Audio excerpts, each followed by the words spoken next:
Hi, and welcome to Women Rising Together. We are Linda and Sarah, and we're starting this movement that's all about women supporting other women and lifting each other up.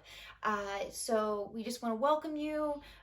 Thank you for joining us. Feel free to like, comment, and share this video if you enjoy it and want to pass it along to your friends or family that might benefit from it. And today we are going to be talking about putting your own oxygen mask on first, which is a very radical concept to many people.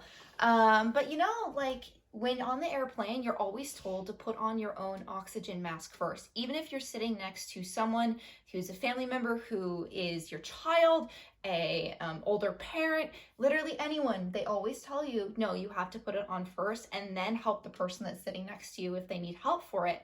And that's something, that's a concept that so many of us don't put forth at anywhere in our lives. We just don't do it. We often put everyone else above us, and we put their needs and their wants and their desires and their careers, their life, etc., whatever it is, before anything that we want to do for ourselves. So what does that leave us? What does that leave what we have to give to ourselves? Very, very minimal is the answer. Not a lot. Yeah.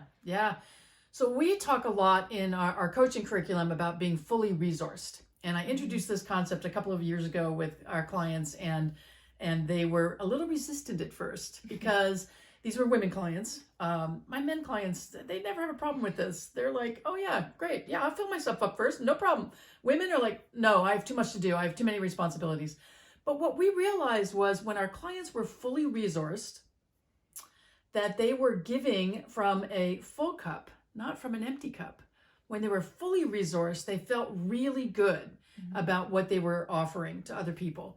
They felt like they weren't getting burned out. They felt like they loved waking up in the morning to do whatever it was that greeted them, whether it was a family thing, a friend thing, a work thing. It didn't matter. They just felt like filled up and they could do this. So think about that concept of being fully resourced. So you've got everything you need so that you're coming from a very full, expansive place, that you're not trying to get something from somebody else. Because one of the things that, other than you can't give from an empty cup, that we try to remind people is you can't be giving to get.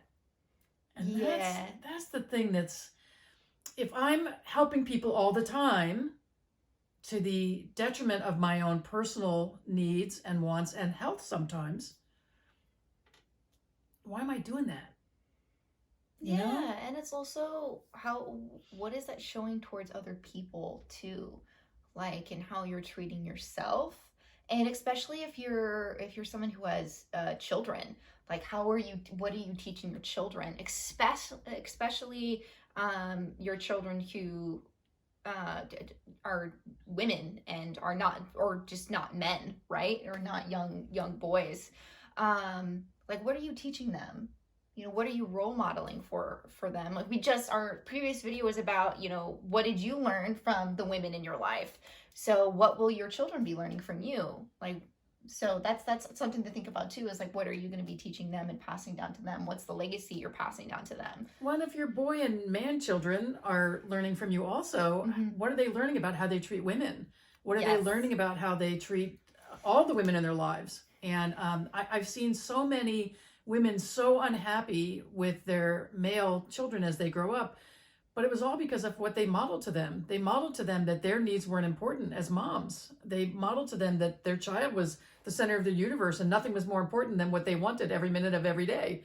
And that's just not right. It's not healthy. It does not raise a healthy child. It does not raise a responsible, self-sufficient young man or woman. And so you really need to look at how you're resourcing yourself and how you fill your own cup first. You put that oxygen mask on first and allow yourself to take a deep breath and check in with yourself about what you want. Do you want to say yes to that thing? I've had to say no to a lot of stuff. I've been going through a lot of stuff, and we've been doing a lot of work trying to create some new things in our business. And so I've said no to way more than I usually do. And it's because I I can't say yes to people just because they want me to. And yes, I miss seeing some of my friends. I miss doing some things, but I'll be running on empty if I don't fill myself up. And then I'm going to be trying to get something from them. I'm going to try to get myself to feel better by something, in my relationship with them. I'm going to be trying to make myself feel better by doing something that I know they want me to do. And that's not healthy for me. That doesn't make me fully resourced.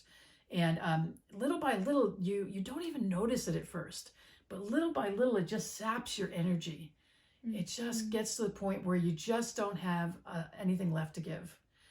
And I know a lot of you have already gotten to that place, and you are still recovering from that.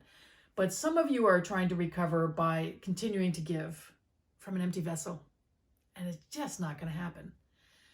So one of the other things I want to ask, and then I just wanted to talk about how we each do our own oxygen mask and invite you to look at some things.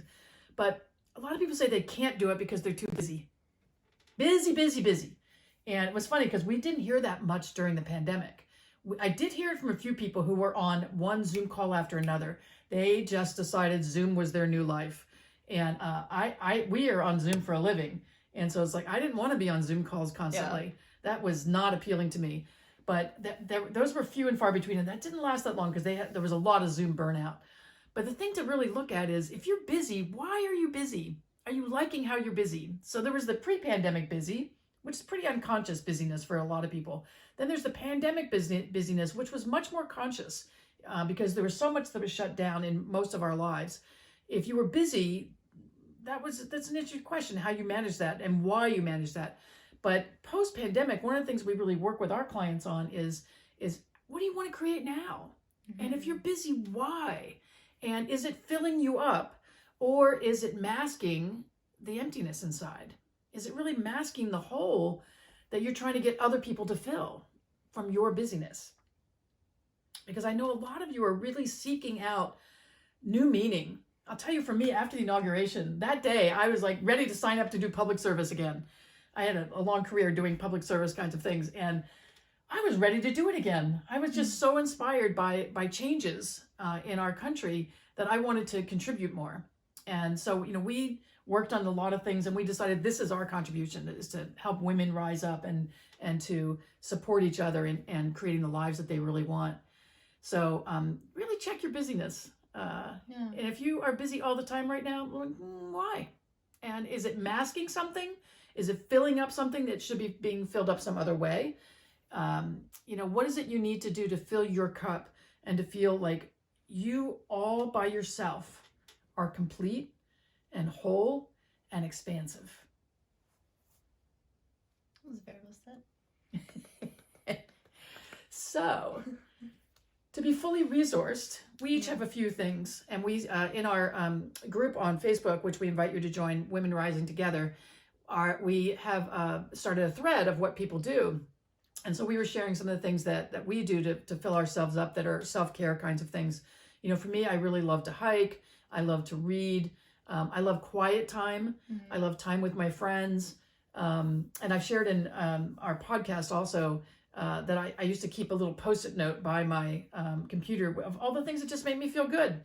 Taking a shower, having my car clean, having a full tank of gas, and just little things that just make me feel filled up, that are external, but they just feel good, and I like those. And so when I'm feeling filled up, I'm not trying to get something from somebody else. So those are a couple of my things. What are a couple of your things? Well, the first two is, for some reason, going to Target makes me feel good.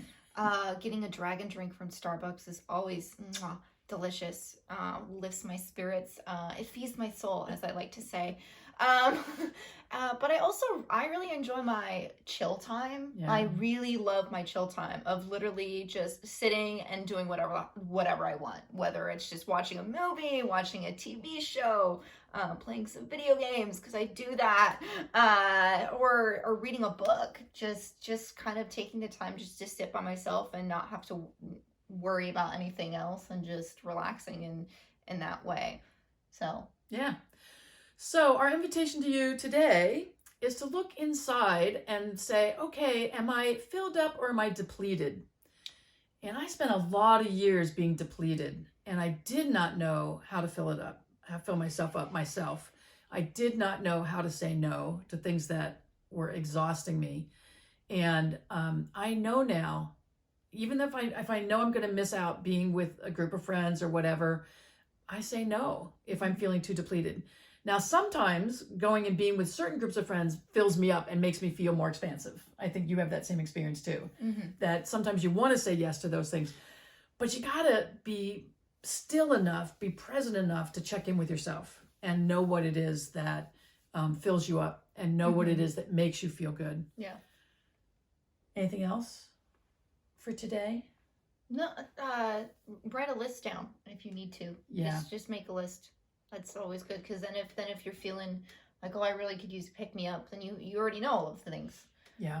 You just look at something that's easy to do right then and there. Like, that's why I created my list. Is because if I felt like I was being overwhelmed and depleted, I had to find something that was going to make me feel good in that moment. And so that really worked for me. So yeah, make your list. Really check in with yourself. Put your own oxygen mask on first. Yeah. And we do offer 6-month coaching. And so, and I say 6-month coaching because we know it takes a little bit of time to identify where you've been, where you are, and where you want to go, and then to create the plan to get there. So that's why we do it in 6-month increments. And just message us, and we'd be happy to chat about that with you. Yeah. And so, other than that, come join our Women Rising Together group. It's going to be a really fun group. I can tell from the people who've already started with us this week. Yeah. So, until then, we love you. Mwah.